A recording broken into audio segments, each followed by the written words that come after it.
Call to order the work session to order for February 28th, 2022. Everybody's here. It's present. We have 2 items on the agenda. Would like to remind council that staff will be pausing intermittently to answer any questions. First item for discussion on the fiscal year 2023 Community Development Block Grant. Please introduce yourself. Hello, I am Christina Pantescu, Grants and Neighborhood Services Supervisor for the City of Goodyear, and I'm joined with my Supervisor Manager, Jenna Goad, Assistant to the City Manager. So, Mayor, Council, it's time to begin planning for our fiscal year 23 Community Development Block Grant, or CDBG funds. Before we get the discussion going, I would like to provide some context around the funding resource. So specifically, I'm going to cover key points regarding the national objectives and our city priorities from the consolidated plan, and also the federal constraints on action plan activities. I'll share some viable activity ideas for your consideration. But first, a quick update on our current CDBG funded activities. In May 2020, Council provided direction to staff to pursue CDBG entitlement status, meaning the city would receive a direct allocation of CDBG funds rather than competing through the urban county. Last May, we submitted our consolidated plan and first-year action plan to HUD. Administrative funds were used to complete phase 1 of our Community and Neighborhood Services Master Plan, which focused on human services, and the big capital project, we're just about to break ground on North Subdivision's neighborhood, adding bollard lighting to the pedestrian pathway, which is identified in yellow on this map, and upgrading streetlights with improved LED fixtures. Between the fiscal year 21 funds from the urban county and our fiscal year 22 entitlement, more than $640,000 in CDBG funds have been leveraged for this $900,000 project, which will be completed by the end of June. So that consolidated plan I mentioned provides the framework for how we will use our CDBG entitlement funding. It gets updated every 5 years unless we have a need to amend it earlier, and it's implemented through these annual action plans. When you're thinking about how we want to spend our CDBG funds, we need to keep in mind that projects, which are called activities, must benefit low to moderate income Goodyear individuals, households, or neighborhoods. As a reminder, a family of 4 earning a little over $62,000 a year is considered low mod for these purposes. Also, there are about 5,800 households in Goodyear who would be eligible using this LMI, or low mod income criteria. Projects can occur in an area with a higher concentration of LMI households, which is indicated on the map by the shaded areas, or serve specific populations who are presumed to be low mod income. They're called limited clientele, and they're identified specifically by that bulleted list there.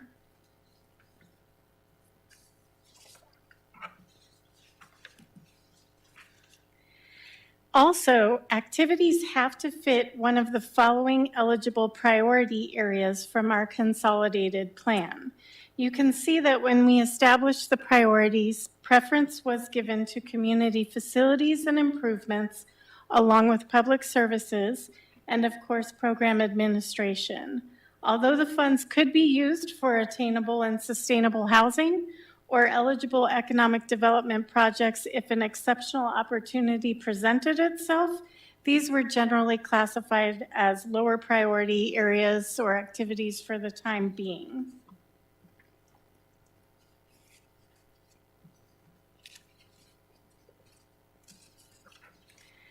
Last year, we received about $429,000 to spend in fiscal year 22. Since we don't have an updated number from HUD yet for our fiscal year 23 entitlement, best practice calls for using the previous year's allocation for planning purposes because our plan is due on a set date and we need to keep the ball rolling.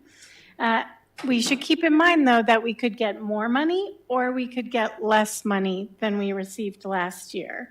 So any activity that we select should be able to accommodate or adapt to any shortfall or surplus. And you've heard us saying this before, and we're going to continue to remind you that CDBG is a very complex program, and it requires extensive administrative oversight.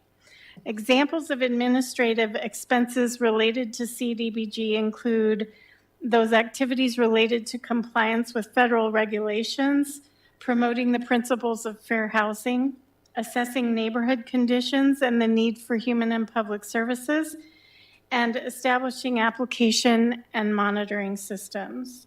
So again, staff recommends that the city continue to reserve the full 20% allowable for administration and intends to apply some of these resources towards the neighborhood assessment conducted in fiscal year 23, which is phase 2 of our Community and Neighborhood Services Master Plan, in addition to the routine program administration expenses. That leaves a balance of about $343,000 for activities that meet that low mod national objective and align with our consolidated plan priorities.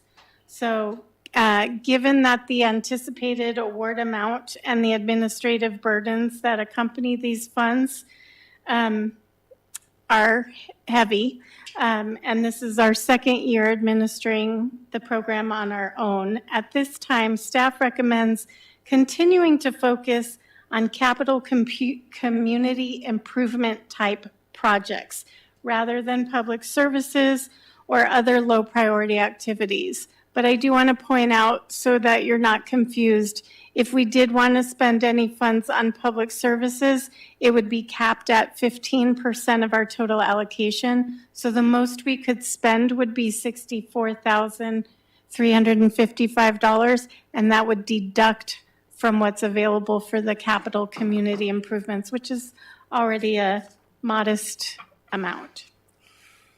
So we held an initial public meeting in January. I know how important community input is to our council, and we had 10 attendees participate. They offered a variety of suggestions for how Goodyear might use its CDBG funds to address a need in Goodyear. Some eligible activities that were suggested included both facilities and services.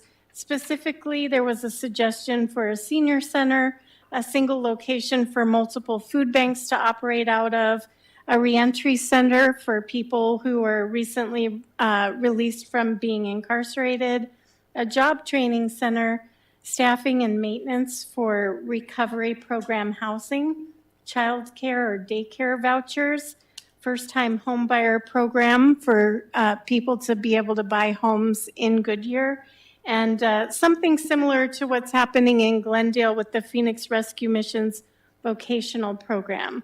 Those are all eligible ideas. Also, there were 2 ineligible activities that were suggested. One had to do with the improvements that are needed over at the YMCA, and the other was an idea to start a school rooted in technology. Both are not eligible because they do not primarily serve low mod income or presumed benefit individuals, but I did want you to know, I wanted to be transparent in representing what was brought forward. To be honest, for the most part, these ideas that I just named were just that, ideas. There weren't people who were ready to actively implement any of these ideas, but there were some projects that came to light that are eligible and are very actionable. The first for your consideration would support the domestic violence shelter New Life Center. The annual operating budget for New Life Center is $3.2 million. The 20-year-old facilities are almost always at capacity. The buildings and grounds all need to be refreshed, repaired, and updated. And as such, the organization is in the midst of a capital campaign to raise $5 million for these improvements and expanded services. This project would provide significant reconfiguration and remodeling in the Child Development Center to address the needs of children with trauma-informed care. New Life Center is a domestic violence shelter geographically located in Goodyear, making its residents Goodyear residents. The child care facilities serve the residents of the shelter, meeting that low mod income benefit national objective through the limited clientele criteria. Should this project be selected, New Life Center would be a subrecipient of the city's CDBG dollars, subject to all of the corresponding terms and conditions. The city would be responsible for compliance oversight and for reporting to HUD. The New Life Center would be responsible for the difference between the city's allocation and the total project costs, the $524,000. They would manage the project, submit for reimbursement from the city, and provide any required reporting to enable the city to fulfill its obligation to HUD. The next project for your consideration is the Loma Linda wading pool conversion. This is a city project and was previously proposed for CDBG funding prior to our entitlement status. At Council's direction, an application was submitted for this project along with an application for that North Subdivision streetlight project back in fiscal year 2021, but it was not selected for funding. Loma Linda is a community park, and the service area for this park and its amenities represents a low mod income area, meeting that national objective criteria. The project scope includes the removal and backfill of the existing baby pool and the installation of a splash pad with a variety of surface play features in the same location to be operational within pool hours. Currently, this project is in the CIP for fiscal year 25. However, the department does have the capacity to accelerate it to fiscal year 23 should council decide to leverage CDBG funds for the activity.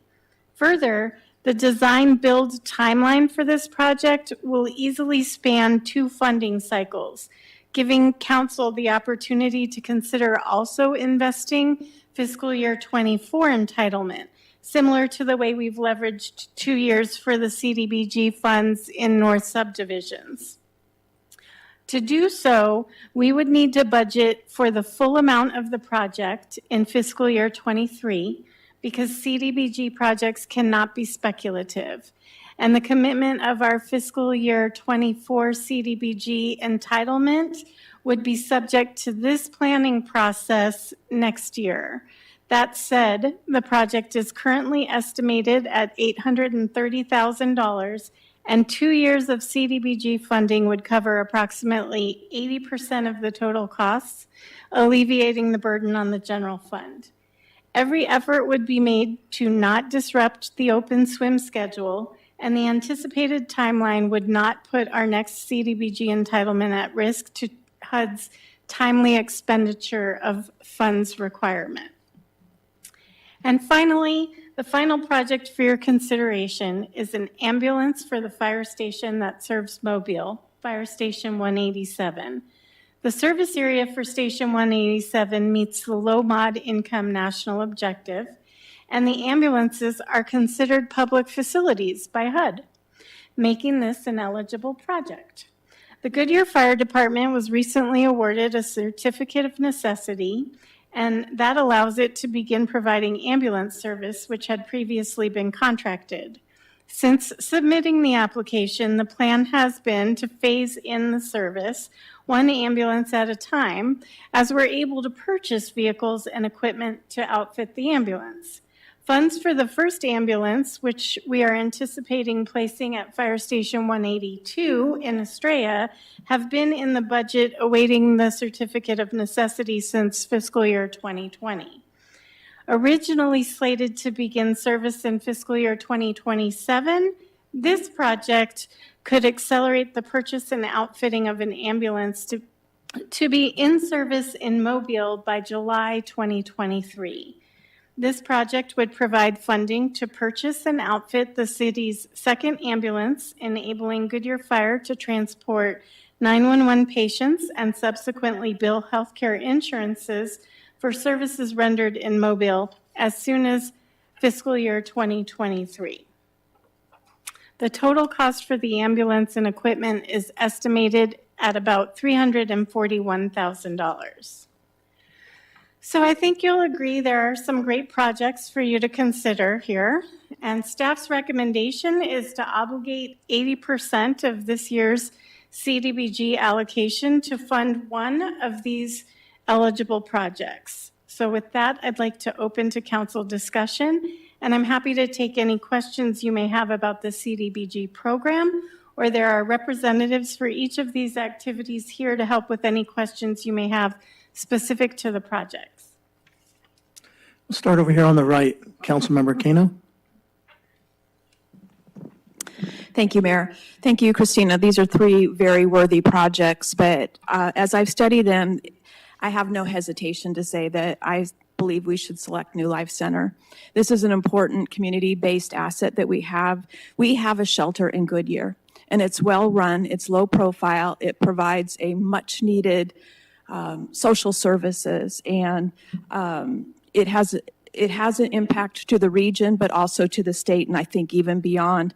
So I think our CDBG investment into the Child Development Center is a good investment, and I believe that investing in a project that has direct social services is a good use of these federal funds and would be a good decision. Councilmember Campbell.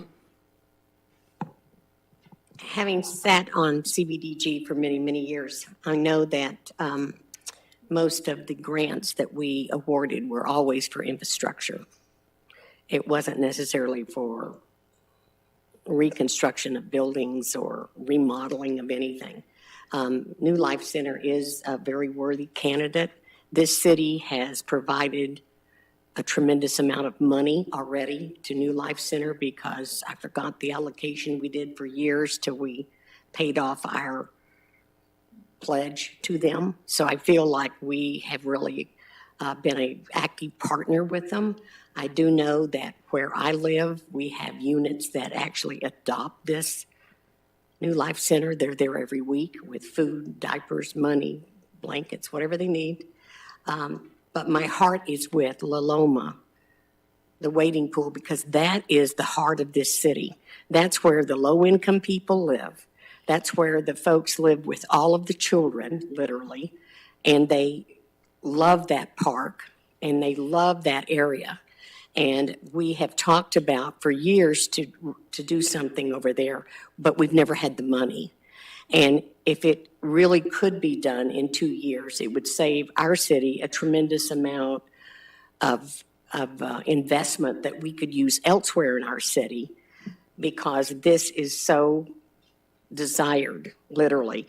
We also need, while we're talking about the pool, we need to take a look at the community center over there too, because it's 3,000 feet and it hasn't been remodeled or touched in 35 or 40 years. I know that much. But I think that the public of the residents of Goodyear would get more out of the wading pool renovation and the splash pad for their children than anything we could do. Now, I'm also in favor of the ambulance in Mobile. I understand that situation. However, we don't have any place to house it down there. Number one, we've got to build a station if we're going to put it down there, I think. But number two, if they're out doing a hospital run, they're out of service for however many hours it takes to get someone to the hospital. And I think that's for a further discussion down the road for us for Mobile, because I think we need to really plan how we're going to continue fire service down there and what's the best way to do it. So I personally feel the wading pool conversion is the best investment for the city, for that subdivision and for those people that live in that subdivision area. I know that one of the families that live there contacted me years ago and said, we would absolutely love to have the horseshoe pit. And I went to Nathan, the horseshoe pit went in, and I can't tell you how many times they've thanked me for a horseshoe pit. But they do use that pool, and they do use that park. So that's just my take. Thank you. Vice Mayor Hampton. Thank you for the presentation. Yeah, I was also on CDAC as well, so I remember some of these projects coming through also. I think they're all great projects. I think I'm leaning more towards the ambulance service. I'd like to get that going as well. If we do choose the pool, I'd rather it not be a wading pool. I'd rather it be a splash pad that you don't have to pay to use. Because the north, we call that now the community center, the community, not the rec center, but the other one that has a splash pad that has the community park. That's how we brand it. The community park. I like that one's open to the public, so anybody can use it. You don't have to pay a pool membership or to use it. I'd rather that be open to everybody as opposed to pay the fee to use it. And maybe it's just because the picture here, that's why I'm assuming it's gated and you have to pay. And that was the original thought when we were in CDAC, when we were talking about this project. It was going to be, you have to pay to use it. So if we go that route, I'd rather it be open splash pad, so. And to be clear, it would be open as the same time as the pool. And I don't know if Parks wants to elaborate. Well, I just want to be open like the northern part of the city as well, where you don't have to pay for anything. You just go walk up and you don't have to go through that area. Understand that. Yeah, thank you, Mayor, Councilmember, Vice Mayor Hampton. Yes. So our vision when we would refurbish the Loma Linda pool, it would be more of a splash spray feature. It still would be within the grounds of the existing pool. However, we'll be coming back to council with a recommendation to make admission to the pool free going forward. So that's something that we are finalizing and we will bring forward for consideration at a later date. But the conversion of the project that we're speaking about would add a splash spray feature amenity. So we would appeal to a lot larger demographic. Right now, it's a dated amenity that really doesn't get much use at all. However, when we do use it, we have to guard it specifically with a guard, so it increased operating costs, where if it was a splash spray feature, we wouldn't have to guard it, but we would still have it open and available to anybody that comes to the pool. Yeah, and that'd be my concern, especially if it's free up north, or that'd be free in the low-income area as well. So that's one of my concerns. And having, like I said, to the resources, you don't need a lifeguard to man it as a splash pad as well. So, and to your point, yeah, I've also used the community center when I was in high school as well. So it is a dated area. So I've used I think I've had a family member using the New Life Center, so I've utilized all these services, but I think I'm leaning more towards the ambulance service. So thank you. Councilmember Bray. Thank you for the presentation. Echo the sentiments of the council members, all great projects. It'd be hard to make a choice. Not having as much depth and background as the other members of serving on some of these committees, I mean, I think I'd automatically kind of lean towards the New Life Center just because I know kind of their mission. I'm a little bit more familiar with them. I hear the concerns around both the kind of waiting pool and the mobile ambulance or the ambulance service also just as equally important. But for the moment, I think I would definitely kind of lean towards that New Life Center. Thank you. Councilmember Stipp.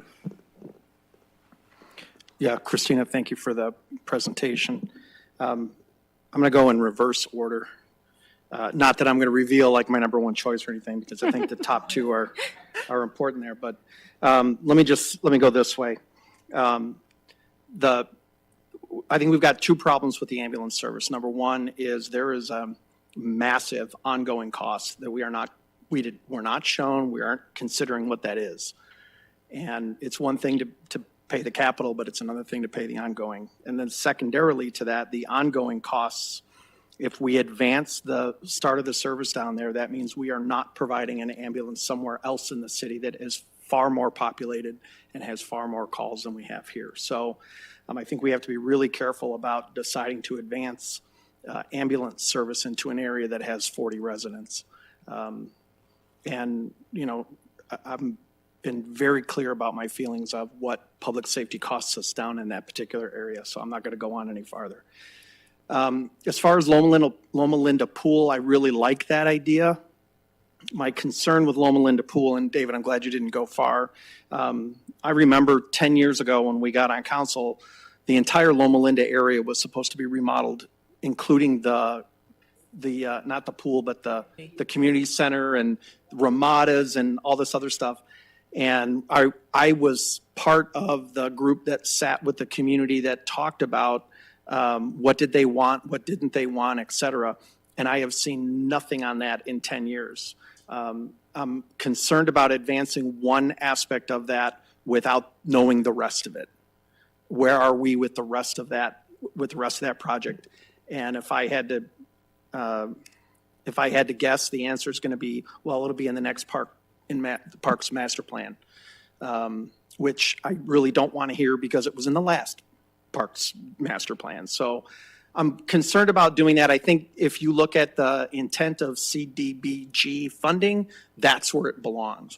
That's where the investment should be, is at that pool. I'm just concerned about doing one aspect of the project without the rest of the story. So I want to hear more about that before I land on a definite position. And then finally, the New Life Center piece, I think to Councilmember Kano's point, that really extends probably in a much broader way, but probably in a more righteous way, the impacts that we can use federal funding to assist a horrible situation and move that forward. So, and then using that federal funding, not just for our own city, but for the benefit of everybody else. Now, having said that, CDBG money is ours. And so I don't have one or the other.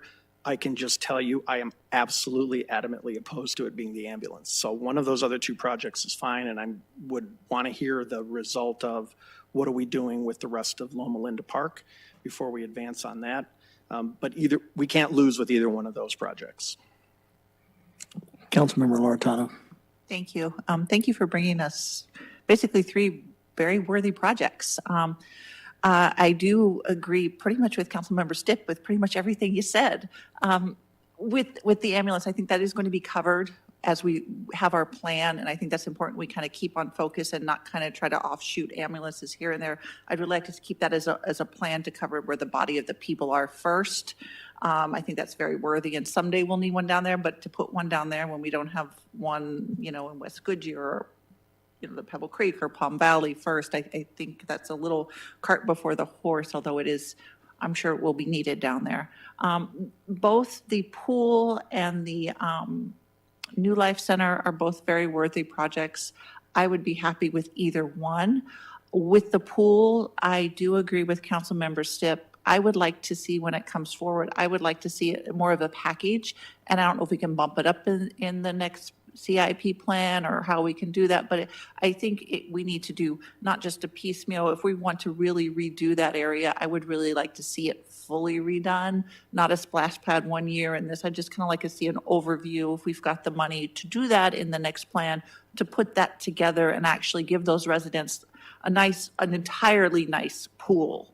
I know we redid the pool itself not too many years ago, but to redo that section and the ramadas and the little community center. I remember having meetings in there, and hopefully there's something we can do. So I think I would be fine with that project because it is needed, but I really would like to see that kind of come together with more pieces. The New Life Center, I did domestic violence prosecution for like 10 years, and I worked with the victims, and we used to do stuff for these kids because these kids can't go to normal daycare centers in many cases because it's simply not safe for them to leave that property. So that is a very needed project. So that would probably be my first choice if it can be done. I don't know if there's also other money, any grants or anything that would help supplement them, or if we have any other council funding for special projects that can go to one and then maybe get two of these covered with a little bit of help here or there. So that's kind of my take on it. It's unfortunate in today's environment that we actually need a New Life shelter. but I've had the ability to tour that facility and see some of those kids and some of how they actually have to live as a result of that. I know the pool is also a very, very great project, but if I had to pick, and if I only pick one, to me it would be the New Life Shelter. I'm not sure if you got the consensus that you were looking for, I do because want to, there's two of them that it seems like yeah. is where the most of the focus was, but I really like to see the New Life Shelter. Mayor, I would like to check for understanding. Is that your? Yeah, Mayor and Council, good evening. I just want to make sure that we've heard the feedback correctly. So I believe there were, was it 3? I believe Councilmember Bragg, Councilmember Kano, and Mayor Pizzillo strongly favored the New Life Center. And also Councilmember Loretano and Councilmember Stipp were interested in that, but also interested in some information about the pool. Thought that was a worthy project, but perhaps preferred to see that come forward as a package. So I believe we have consensus that council would prefer to move forward with the New Life Center at this time. Is that correct? Okay. Okay? Okay. And You got your consensus? Sorry, Okay. Christina. could you- Yes, thanks.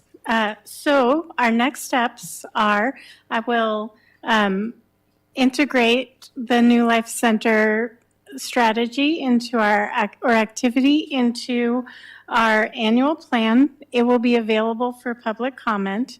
And then I'll be back on March 28th for the public hearing as a part of your regular council meeting. And then any comments will be incorporated into the final plan. And I'll be back to seek authorization to submit the plan to HUD at your May 2nd meeting. As long as HUD agrees that our project is eligible, which it's an eligible project, so I see no issue with it, funds will be available after July 1, and then I'll be back about this same time next year for your guidance on this planning process again. And we can identify recommendations for our fiscal year 24 annual plan. So thank you all for your time and thoughtful feedback. Thank you. Yes. Mayor, I've got a question. So will we get this information on the park? I don't know who to look at. On what the plan is moving forward, because it's a really good project, and it's a really important piece that we should be finished following through on our commitment. So I'd like to know where we stand on that. I'll jump in there. Yes, thank you, Councilmember Stipp. So I'm not familiar with those plans from 10 years ago, so I will be getting with the team, refreshing my understanding of what the projects have been in the past and what the more immediate future looks like. So I look forward to bringing that information back. Okay, thanks. You okay? Make it quick. Just go ahead. Did New Life Center come to us and ask us to fund this, or did we go to them and suggest that this was a way of it? I'd like to know how we got that far. New Life Center has approached us for assistance with their capital campaign, and this is one of the activities in the capital campaign and an opportunity of resources that could be applied towards that are the CDBG funds. Okay, so they're not going to come back to us and want additional monies for their capital campaign that they've been lobbying us for the last 6 months for. If we do this, is that going to be it? I mean, I can't speak for New Life Center, but the executive director is here if you'd like for her to. No, I'm asking you. Okay. I can't- Because the people that use New Life Center are not necessarily Goodyear residents. And I don't know how they know if they're low income or not, because it's a shelter for women and children when they need to get away from an abusive. It doesn't matter to me what their economic status is or anything else where they're put in a shelter. And it's usually not in the city where it occurred. So I do know that much. So thank you. Okay, with that being said, we got the next item on the agenda is discussion on short-term rentals and potential solutions allowed under the law.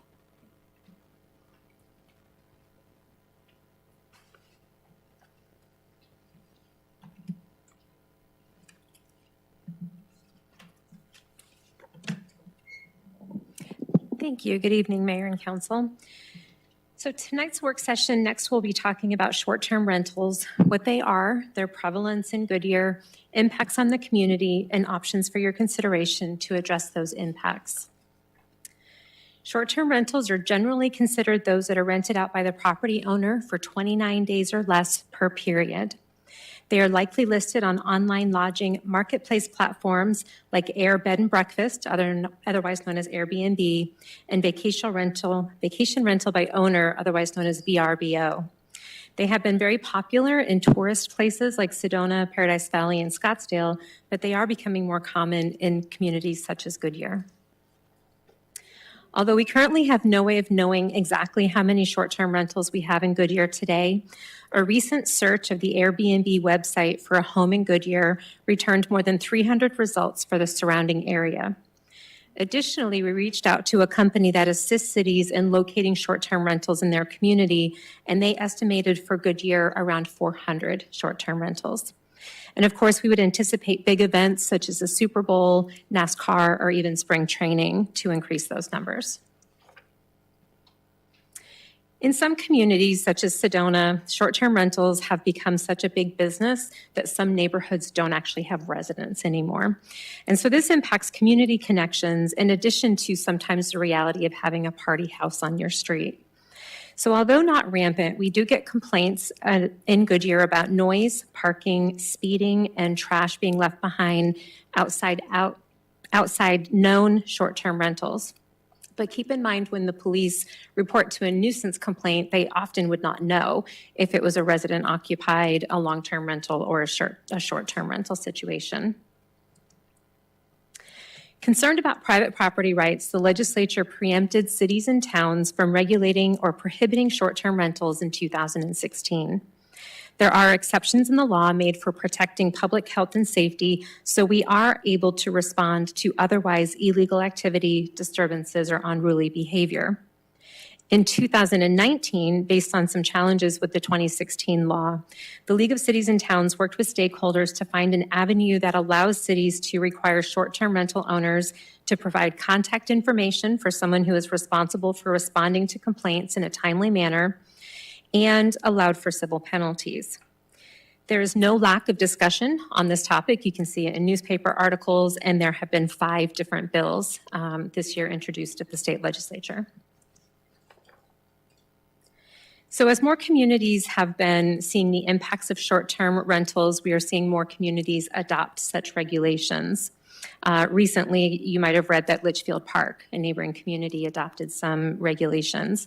And so after reviewing other communities' approaches and upon a legal review, should council wish to begin regulating short-term rentals in Goodyear, we do propose the following. An adoption of an ordinance requiring registration. And this would include, of course, the name and contact information and the Arizona Transaction Privilege Tax, or otherwise TPT license number of the owner, but also contact information for someone who would be responsible for responding to the property within 1 hour if there is law enforcement present, or 24 hours if there is no law enforcement presence. We would recommend updating also the language in our current ordinance so that the property owner could be held responsible for the actions of their guests. I want to share that the language in the law states that the owner has to have someone who can respond to complaints in a timely manner. However, what is timely is not set forth, and there's not general agreement on what that might be. We do believe that if there is police officer presence on the property, that 1 hour is a reasonable period of time, but of course not everyone would agree with that, and of course it could be subject to challenge. The city of Scottsdale also recently determined 1 hour to be a reasonable period of time, so it's not without precedent. Should council wish to proceed, we would bring back the ordinances at your March 28th council meeting and be prepared to begin accepting registration for properties on March 29th. Similar to when we proactively adopted the vaping ordinance, we would suggest a 90-day education period prior to beginning enforcement on July 1st. This topic touches many areas of the city, so to assist me with any council questions or discussion, we have Chief Rodriguez, one of our city attorneys, Jay Karlovich, our government relations manager, Jenna Carrico, and Deputy Finance Director, Jared Ackelson. And with that, I'd be glad to take any questions. Thank you. We'll start over with Councilmember Bray. Thank you. Definitely pertinent topic, challenging, right? Because you have to weigh the private property rights of both those owners and the neighbors. The question I have is the sober living facilities that may be in neighborhoods today. What are the requirements there for them? Because I know those are also topics of discussion in some. So I would like to use that as kind of making sure we're putting everybody on the same level, even though they kind of do something different. I mean, you have the same challenges there as well. So do you know that offhand? Call a friend. Well, here comes Katie. I can jump in. You want to start? Well, Councilmember Bray, they're really two different uses. The sober living homes are generally regulated by the Department of Health Services as a residential treatment facility. Those are handled a little bit different than a short-term rental in that there's limits on what the city can do to regulate those under the Fair Housing Act as well, because they are treated as residential uses. Short-term rental is a commercial use of your property, so it seems absent the state preemption that is in place, the city has a little bit more control over the use of that property for a commercial purpose. But the regulations and the case law on them are really different. Given one's of commercial use, one's really thought of as a residential use, if that makes any sense. The focus of the ordinance in front of me tonight is strictly focused on short-term rentals and the commercial leasing of property. Understood, I guess, and I hear what you're saying about the different case laws. Still, police shows up to a call, right? Neighbor calls, whatever that incident may be. Are they registered somehow through the city? Is there able to, I mean, do they have to follow some sort of guidelines as well? Because that's what I'm saying is while they're two different things, at the end of the day, as residents, you deal with the same challenges. And I think you have a good point there. I think the analysis is a little bit different, and we haven't. I'm not aware of many cities that have really attempted to regulate the sober living homes. I think the exception is Prescott, since they really had a burgeoning industry up there a few years back. Sober living facilities are typically grouped into the group home category, which a lot of times is elder care, behavioral living, and then the sober living. A lot of those, again, they're considered residential uses, and you can't discriminate against a residential use just because you may have residents that generally have protected classifications as far as whether they're receiving medical treatment, psychological treatments, or even the sober living treatment. You can't distinguish between those residents and impose regulations on those residents that you wouldn't ordinarily impose on just a normal resident who bought a house in your neighborhood, because then you're starting to run afoul of the Fair Housing Act. So that's why most of that regulation is through the Department of Health Services, because they're all licensed by the state, and there are regulations they have to comply with in the operation of those homes. So typically when you have those homes that are not following the rules of their license, complaints need to be filed with the state, who may step in and enforce licensing provisions or even pull licenses if they're not operating their homes correctly. But given that there are considered residential uses and most of the regulations fall under either the federal statutes or the state licensing, it's a little bit more difficult for the city to step in and impose additional regulations on those types of residential facilities. Thank you. I won't take up a ton of time, but I think that starting with maybe basic registration would be a good start so that our police and city folks have a contact to go to. After that, I would say that the hour to respond is a very tight timeline and maybe not realistic. And then as time moves forward, maybe reevaluate before we start to impose fines, but those are just my thoughts. Councilmember Stipp. Thanks for the presentation. Mr. Massey, I want to kind of follow up in a similar line with if I rent my home for a year to somebody and I rent to people who party constantly and disrupt my neighbors, how is that different than if I do it just on the weekends? Is it? Maybe not. Probably not if you're living next to it, but it seems like most of those problems that are being generated are focused in these short-term rentals as opposed to a long-term rental type of arrangement.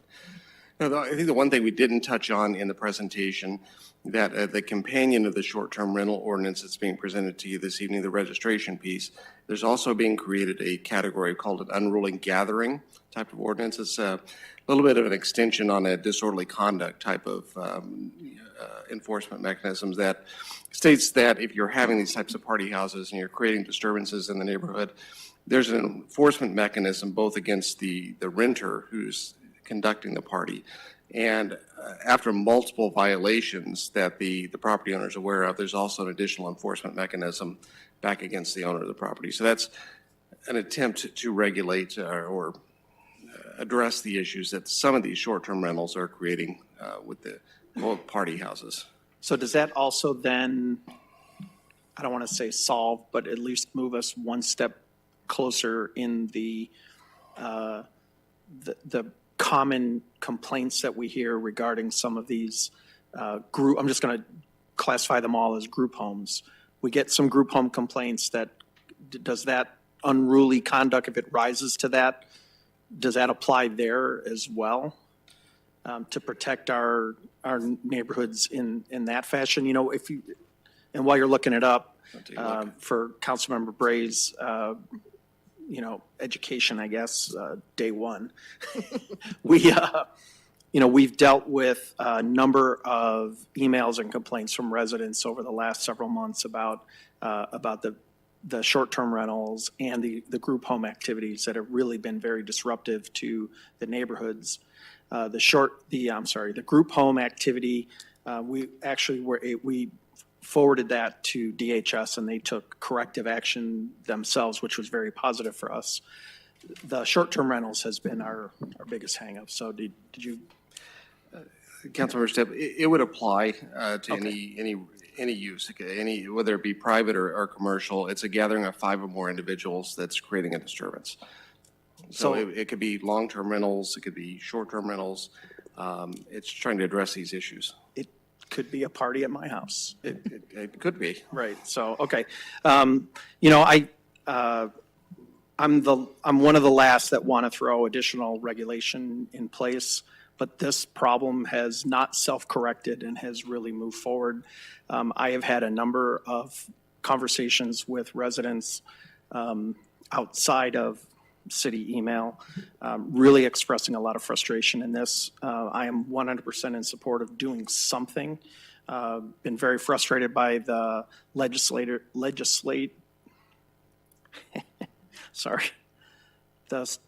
the state legislature handcuffing us up until this point. And that's been very frustrating because they don't have to deal with the complaints that our neighbors are.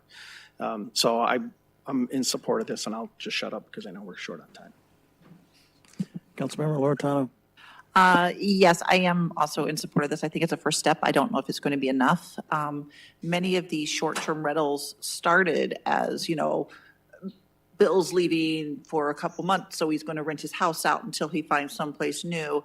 And I think it's now morphed into a lot of these are now corporate-owned and company-owned several rentals. So will we have some way to see if we have a problem owner that has 1 or 2 or 3 properties in Goodyear to cross-check to see if he's also bought in property in Verrado or in Peoria? Is there going to be any mechanism? Because a lot of these have become companies. I know up in Sedona, I think it's Sedona, where they're actually, some neighborhoods are actually building these specifically for rentals. They'll have like 4 master bedrooms. So when the plans are coming through, people are starting to say that's not a normal single family house. So is there a way to cross-check, or will there be? So for cities who are requiring registration, I'm relatively confident there'd be a way of cross-referencing information. In addition, I mentioned that there's companies now that have grown out of this problem to help cities address the issue. And so some of the companies we're talking to, if they have multiple clients in the area, I'm relatively confident they would also allow us to cross-share information.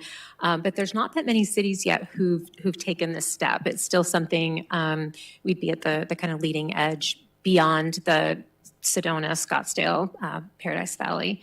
And I did want to point out the unruly disturbance ordinance is something that we were taking from Paradise Valley. And I think those are great steps, and we can see if it helps mitigate some of the issues with our neighborhoods. And if it doesn't, then I guess we have to see what the next steps are and just keep an eye open to see what other cities are doing and if they have another good idea to help mitigate this. I'm all for private property rights, but like I said, I think the original thought behind these sites were for homeowners, you be part of the community, you come live in the community or spend a short time in the community. Are they also going to have to, I know there was some bill going through the legislature where they're going to have to follow some of the hotel requirements, or did that die, or did that never make it off? That would be my last question. Jeannie, thank you. See, Jenna's coming up. I knew there were 5 bills that have been introduced. I know one seems to have maybe some momentum, but I'll let Jenna speak up. Yes, Mayor and Councilmember Loretano, that bill is currently being held up in House Rules. It is unlikely to move forward at this stage. Right now, Senate Bill 1168, Senator Mesnard's bill, is an industry proposal that has some elements, and additional relief is likely the front runner to pass at this point. Thank you very much. And one other question, do we get taxes off of these short-term rentals at the hotel rate or at what rate? The hotel rate. Okay, thank you. Councilmember Kano. A follow-up to Councilman Bray's inquiry about registration. Maybe you said it and I just didn't hear it, but when the police roll up on a group home, do they know that it's a group home? Is it registered with the city?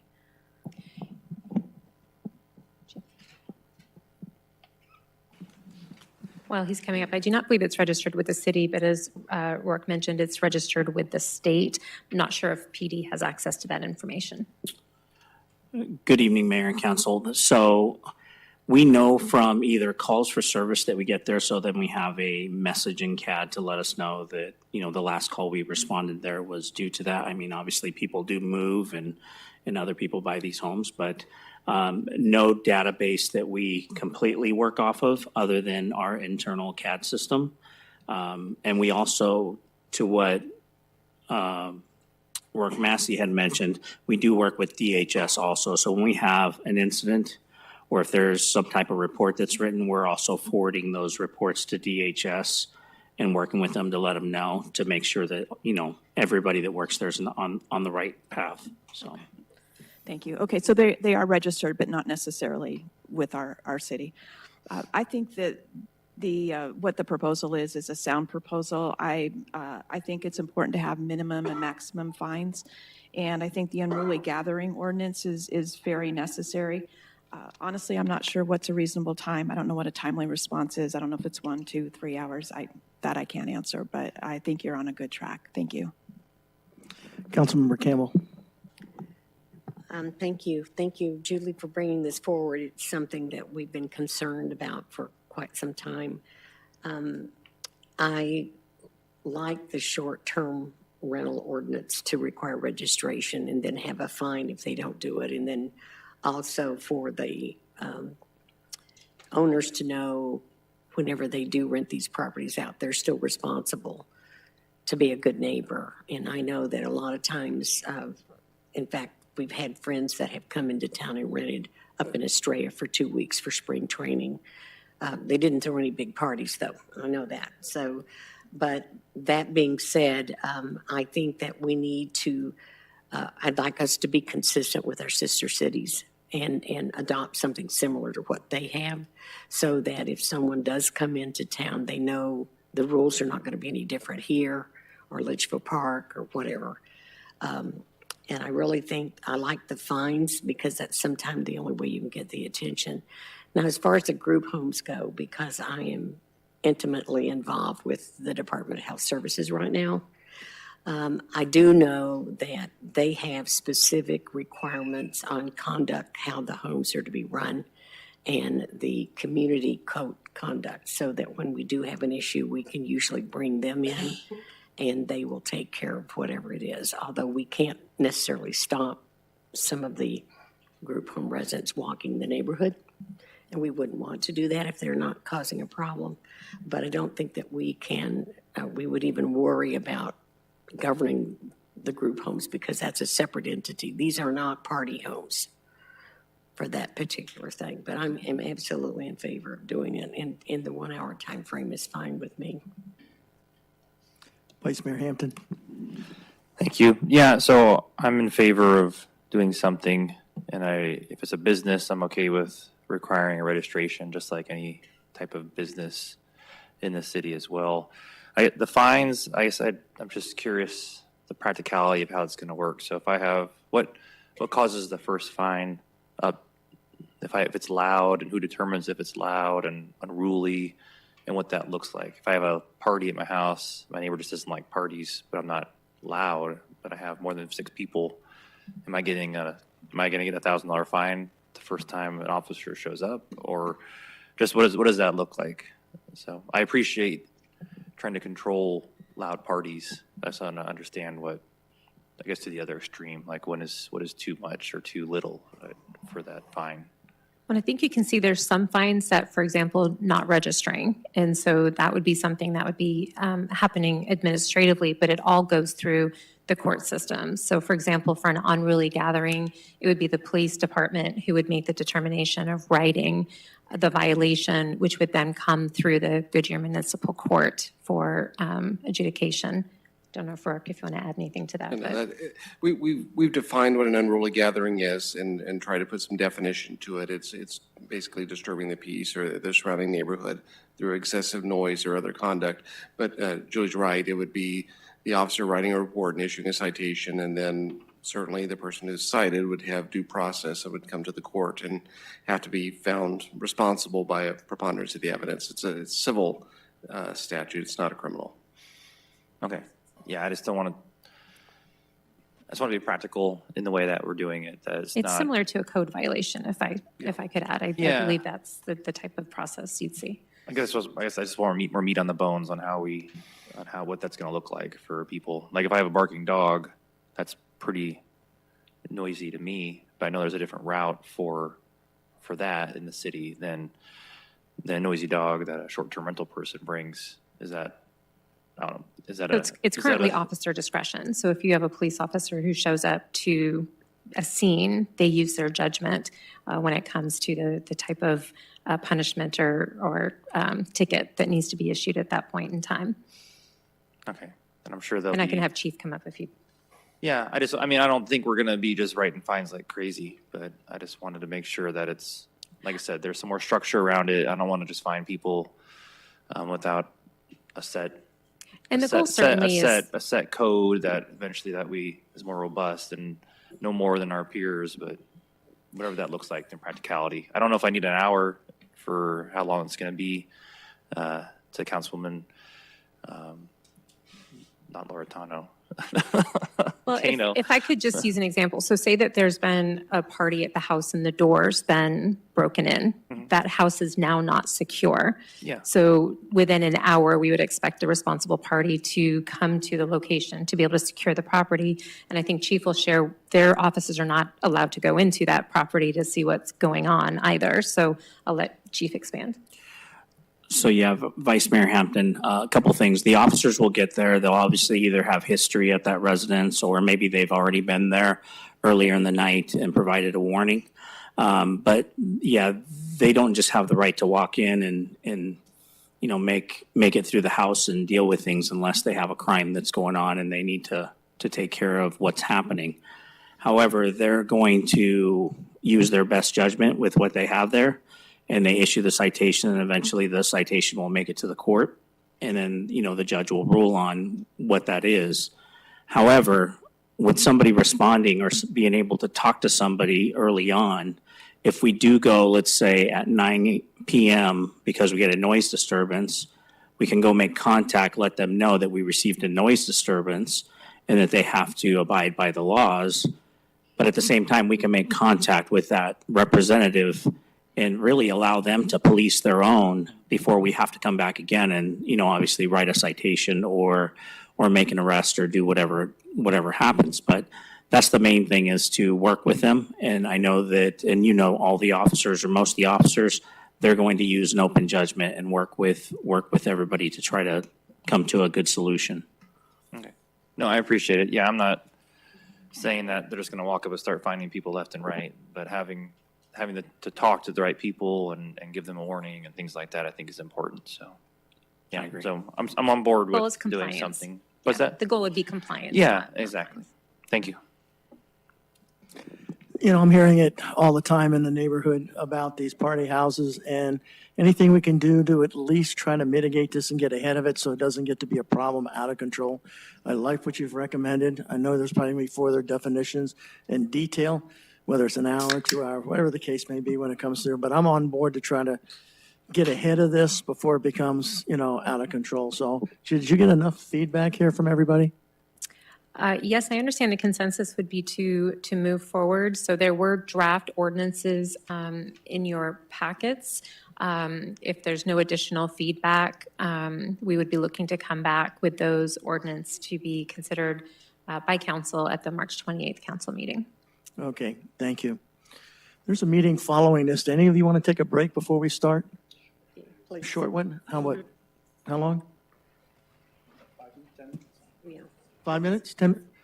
Let's make it 10 minutes, and I'm going to go ahead and adjourn this meeting. 10.